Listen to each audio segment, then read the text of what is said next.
જય વસરાજ, જય મુરલીધર. કેમ છો મિત્રો? મજામાં જઈશું. અમે પણ મજામાં છીએ. અમે આવી ગયા છીએ તમારા માટે નવી સ્ટોરી લઈને. અમારી સ્ટોરીમાં આપનું હાર્દિક સ્વાગત છે. અને આજે આપણે વાત કરવાની છે પરબના પીર એટલે કે સદદેવીદાસ અમરદેવીદાસ.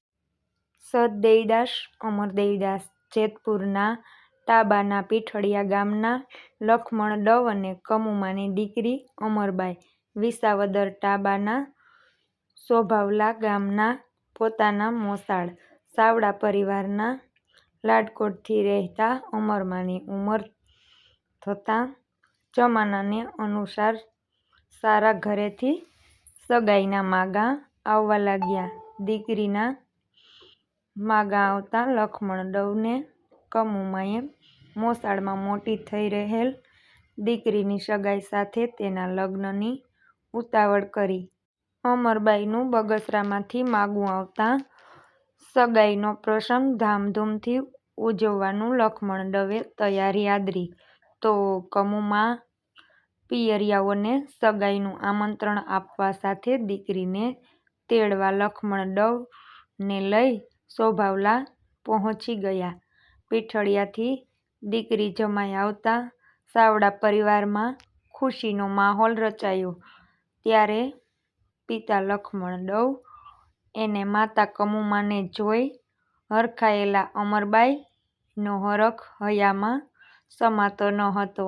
લખમણ ડવ સોભાવલામાં 2-3 દિવસ મહેમાનગતિ માણી સગાઈમાં હાજર રહેવાની સૌને ભાવભર્યું આમંત્રણ આપી પરિવાર સાથે પીઠળિયા જવા વિદાય લીધી.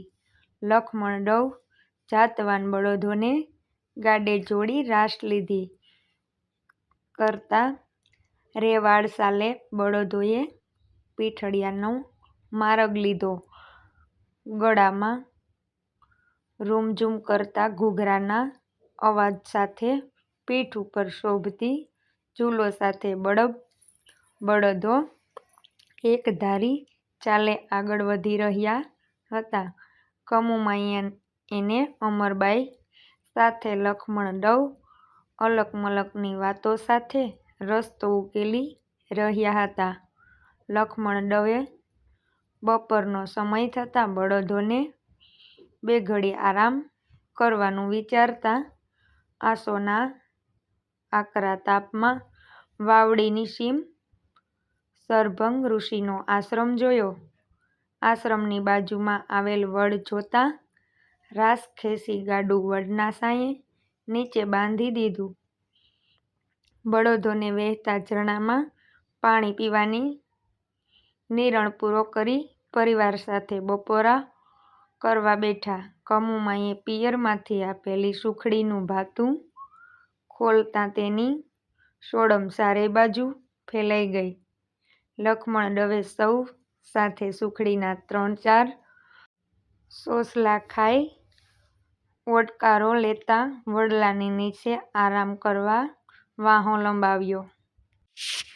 અમરબાઈએ મા બાપને આરામ કરતા જોઈ વડ સામે આવેલ ઝૂંપડીઓમાં રોગીઓની સેવા કરતા સાધુને જોતાં તેને ત્યાં પહોંચી ગયા. કોઢ અને રક્તપિત્તથી પીડાતા લોકોના શરીરમાં નીકળતા લોહીપરું સાફ કરતા સાધુને જોઈ અમરબાઈએ નવાઈ પામ્યા. દર્દીઓના લોહીપરું સાફ કરીને સ્નેહથી સાંત્વન આપતા સાથે જ પાટાપિંડી કરતા સાધુ એક પછી એક દર્દીની સારવાર કરતા આગળ વધી રહ્યા હતા. તે જોઈ અમરબાઈએ તેમને મદદ કરવા આગળ વધતા સાધુએ રોકતા કહ્યું, "દીકરી, તું રક્તપિત્તથી દૂર રહેજે. તને અડવાથી ચેપ લાગે." "બાપુ, રક્તપિત્તના લોહીપરવું ઘસીને તમે સાફ કરો છો તોય તમને ચેપ નથી લાગતો?" "દીકરી, હરિનામનો ચેપ જેને લાગ્યો હોય તેને રક્તપિત્તનો ડર કેવો?" "બાપુ, જો તમને ડર ન હોય તો હું આહીરની દીકરી છું. મને બીક કેવી?" "દીકરી, હું તને બીવડાવતો નથી. આ ચેપી રોગ છે એટલે દૂર રહેવું તો સારું." "બાપુ, તમે આ ઉંમરે દીન દુખિયાઓની સેવા કરો અને મને દૂર રહેવાનું કહો એ ઠીક નથી. દીકરી, મને આદત છે, પણ તારા માટે નવું જ કહેવાય. મૂળ મુંજિયાસર ગામના દેવારબારી ગિરનારના જંગલમાં આવેલા રામનાથ મહાદેવના તપસ્વી ઋષિ જેરામ ભારતીના શિષ્ય હતા. જ્યારે દેવારબારીના ગુરુ ઋષિ જેરામ ભારતી ગધેસરના ડુંગર પર સાધના કરતા મુસ્લિમ ફકીર નૂરશાહી પીરના શિષ્ય હતા. દેવારબારીએ સંસારનો ત્યાગ કરી સંન્યાસ ધારણ કરતા ગુરુ જેરામ ભારતીએ દેવાની જગ્યાએ દેવીદાસ નામ આપી રક્તપિતિયાની સેવા કરવાનો આદેશ કર્યો. બિરદ અપના પાળતળ પૂરન કર સબ આશ, જાકો જંગ મેં કોઈ નહીં તાકો એક સંત દેવીદાસ. સંત દેવીદાસના રક્તપિતિયાની સેવા કરતા જોઈ અમરમાં ભાવ વિભોર થઈ ગયા.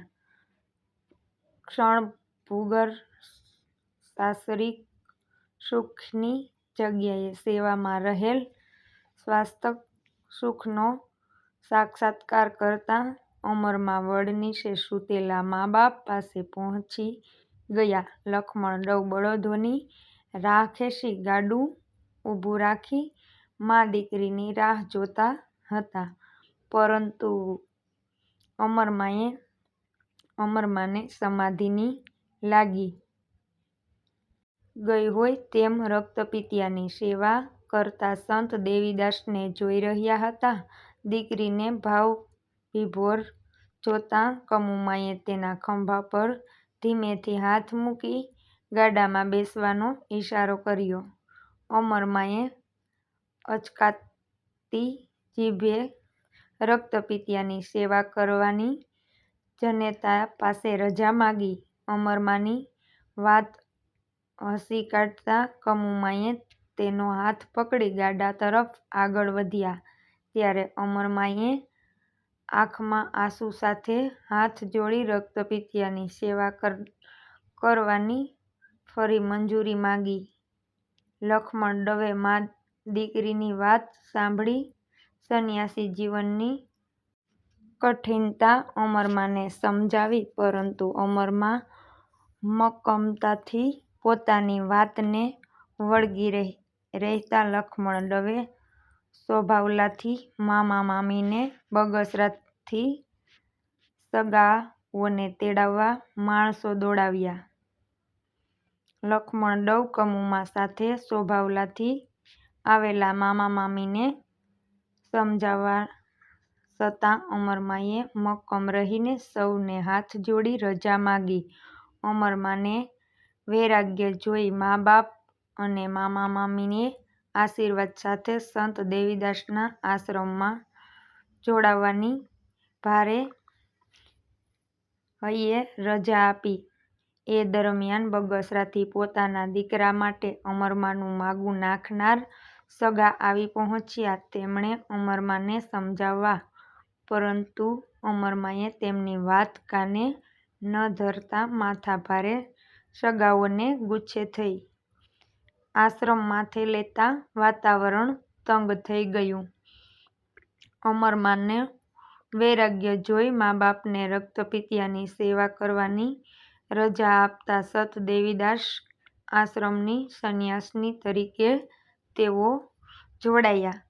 સગભગ ઋષિનો આશ્રમ યુગોથી તેની આગવી ઓળખ ધરાવે છે. કચ્છના પ્રસિદ્ધ સંત મેકરણદાદાએ અહીં કઠોર તપ કરી 12 વર્ષ સુધી કાવડ ફેરવી અન્નક્ષેત્ર સાચવેલ. માનવ સેવા એ જ પ્રભુ સેવા મંત્ર સાર્થક કરતા સંત દેવીદાસ સમાજમાંથી સાંસ્કૃતિક કોઢિયાઓને રક્તપિતિયાની સેવા સાથે ભૂખ્યાને ભોજનનો સિલસિલો ચાલુ રાખેલો. સંત દેવીદાસના સેવા કાર્યમાં અમરમાં જોડાતા તેવા દર્દીઓના નવરાવી ઘાવ સાફ કરી ઔષધના લેપ અને પાટાપિંડી સાથે પ્રેમથી જમાડતા, અમરમાની પ્રેમભરી હૂંફ અને હામનો રોગીને રોગમુક્ત કરતા, એ સાથે જ ભિક્ષા માટે ખંભે કાવડ મૂકી ભૂખ્યાની ભૂખ ભાંગવા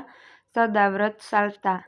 ભેંસાણના સાદુળ ખુમાણે અમરમાની પરીક્ષા કરતા, તેણે સદાચારના માગે વાળી અમરમાએ ભક્તિના રંગે રંગી દેતા. સત દેવીદાસને તેને કંઠી બાંધી શિષ્ય બનાવલ સાદુળ ભગત તરીકે પ્રસિદ્ધ થયેલ આ શિષ્યની સમાધિ પરબમાં આજેય પૂજાય છે. અને એક વખત સોરઠમાં વરસાદ ઓછો પડતા શરભંગ ઋષિના આશ્રમમાં પાણીની તકલીફ પડતા કૂવો ગાળવાનું શરૂ કર્યું, પરંતુ કૂવો ઊંડો ગાળવા છતાં તેમાં પાણી ન આવતા સૌ મૂંઝાયા.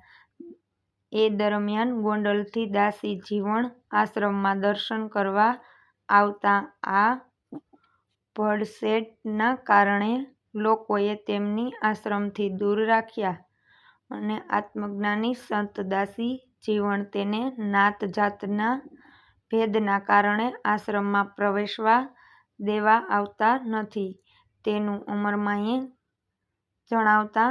આત્મ સૌ પરમાત્મા સૂત્રને સાર્થક કરવા દાસી જીવણ પાસે જઈને તેમને કૂવા પાસે લઈ ગયા. દાસી જીવણે ખાલી કૂવો જોઈ તેને ઉતરી અલખને આરાધતા પાણીની સરવાણીઓને ચારેય બાજુથી ફૂટતા દાસી જીવણ પાણી સાથે કૂવા બહાર આવી જતા સૌ તેમની માફી માંગવા લાગ્યા. આજે આ કુંડ કૂવાના શરણામૃત વિના પરબ યાત્રા અધૂરી માનવામાં આવે છે. સત દેવીદાસ અમરમાએ ઓઢિયા અને રક્તપિત્યાની સેવા કરી જગતને સેવાનો મહિમા સમજાવ્યો. ઇંગ્લેન્ડના લેડી વિથ રેન્ચના નાઇટિંગથી પર કપરા સંજોગોમાં રોગીઓની સેવા કરનારા અમરમાએ સત દેવીદાસ સાથે 1839 ઈસવીસન 1783ની અષાઢી બીજે સમાધિ લીધી હતી. એક વખત ઘેઘુર વડની શોભતી આ પવિત્ર ભૂમિ આજે શિખરબંધ ભવ્ય મંદિરથી શોભે છે. રોજ હજારો યાત્રીઓ અહીં દર્શન સાથે પ્રસાદ ગ્રહણ કરે છે. ગરીબ નિરાધાર રોગીઓની સેવાના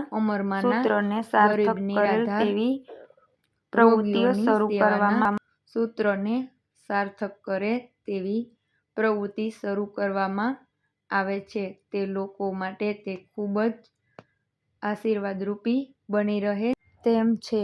જય વસરાજ, જય મુરલીધર. આવજો મિત્રો, ફરી મળીએ નવી સ્ટોરી લઈને.